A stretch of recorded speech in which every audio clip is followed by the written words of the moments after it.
We've just arrived at this village, and as you can see from these fires, they've only just been lit. In fact, we bumped into the people who almost certainly lit them, carrying machetes, not wanting to talk, though one did admit, yes, they'd set these buildings alight with the help of the police, their ethnic Rakhine. This was a Muslim village. Now, the government has claimed that all of the village destruction is at the hands of Muslim militants and Rohingya inhabitants. What we've seen here tells us a very different story, a story of ethnic cleansing, of driving Muslims out of this part of Myanmar.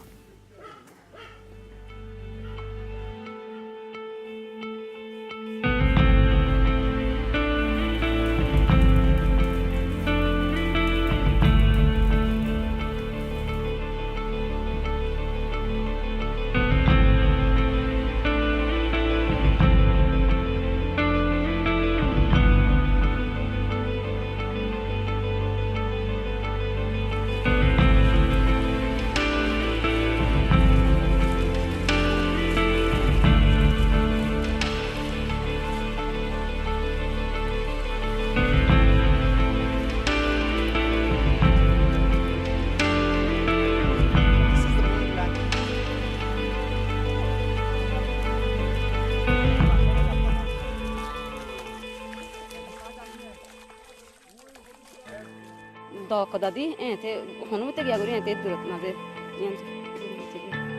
guliyan to guli hoje de durat na de ente gar khaw dire te dira durat ati sen ya khan din ne mura butur gule de khan din bye.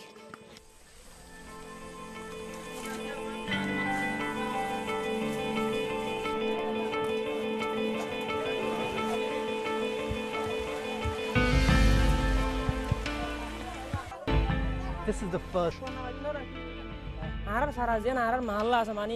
In my village, many were killed, but my son had just been born, so we have only now been able to escape. We haven't had time to name him.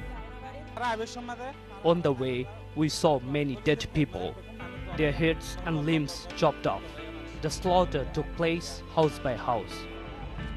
As we drew closer to the border, nothing had prepared us for the full extent of the day's exodus.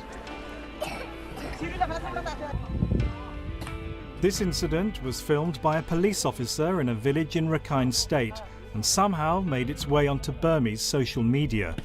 It shows security forces forcibly rounding up young boys.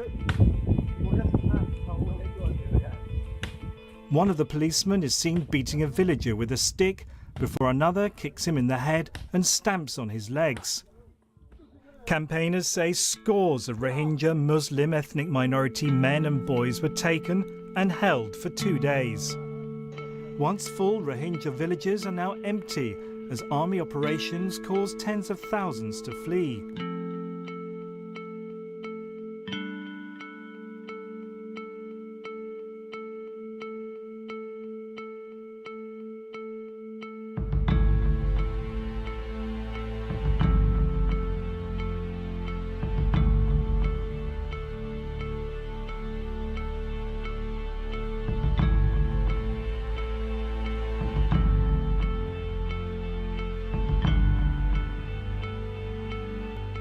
I begged God to save us, her husband Mohammed tells me. We hadn't eaten for 2 days and she went into labor.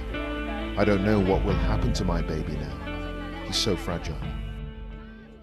On to one of the major refugee camps. That's where the government aid agencies are present.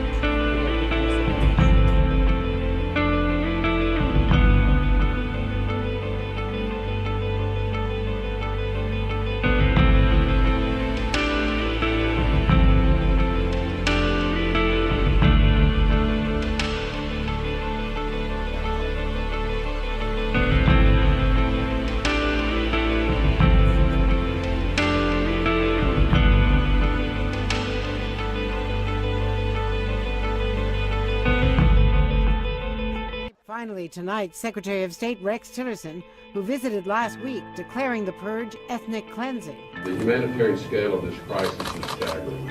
But refusing to call it genocide, a crime against humanity, which would obligate the U.S. to punish perpetrators, even send them to the World Court.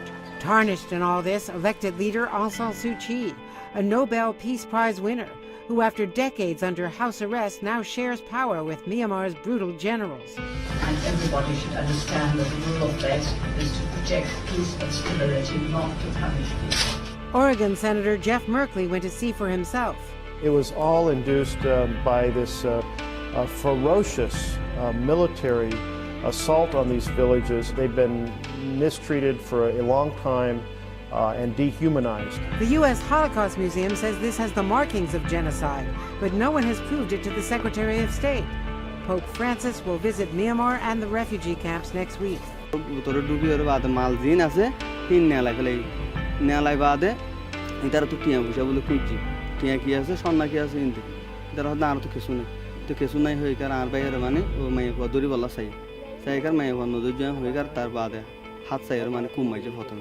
তো খুব যখন মাঝে ইতে দূরত মাঝে পরে গিয়ে বাদে এনে আবার আইরে এনে আর দুজন আইরে করে মিলিটারি সাথে সাথে গুলি করে দরজা মাঝে ফেলাই দিই ওরা সীমান্তর মাঝে আতুন মানে প্রায় জায়গা জমি নাই হলে আতুন প্রায় 10 একর তো আরো বেশি বেশি এত জায়গা সম্পদ আছে বাড়ি আছে দোয়ান আছে হাজিয়ারা সারি দিয়ে মানে আর ফিল্ডের মাঝে বাঁচলই বলা তো মানে আর এরিমা